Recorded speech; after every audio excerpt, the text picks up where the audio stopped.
কোনো কিছু না। প্রশ্নটা আজকে আপনি তো ভোট দিলেন, এই যে আজকে উপজেলা পরিষদ নির্বাচন অনুষ্ঠিত হচ্ছে, ভোটের বিষয়ে আপনার প্রতিক্রিয়াটা বলতে পারেন।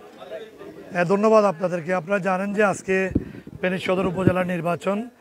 আমি একটু আগে আমার ভোটাধিকার প্রয়োগ করেছি এই কেন্দ্রে। আপনারা স্বতঃস্ফূর্ত মানুষের অংশগ্রহণ পরিলক্ষিত করেছেন। আমার বিশ্বাস এই ভোটটি মানুষ উৎসব হিসেবে নেবে। আমি সব জায়গায় বলার চেষ্টা করেছি, গণতান্ত্রিক ধারা রক্ষা করার জন্য নাগরিকেরা যাদের ভোটাধিকার প্রয়োগ করার অধিকার রয়েছে তারা ভোট কেন্দ্রে এসে ভোট প্রদান করবে। আমি আমার ভোটাধিকার প্রয়োগ করার মধ্যে দিয়ে গণতন্ত্রের যাত্রায় আগানোর পথে মাননীয় প্রধানমন্ত্রীর একজন সহায়ক হিসেবে আমি মনে করি কাজ করে যাচ্ছি। এই এলাকার জনগণ স্বতঃস্ফূর্তভাবে এই নির্বাচনে ভোট কেন্দ্রে আসবে।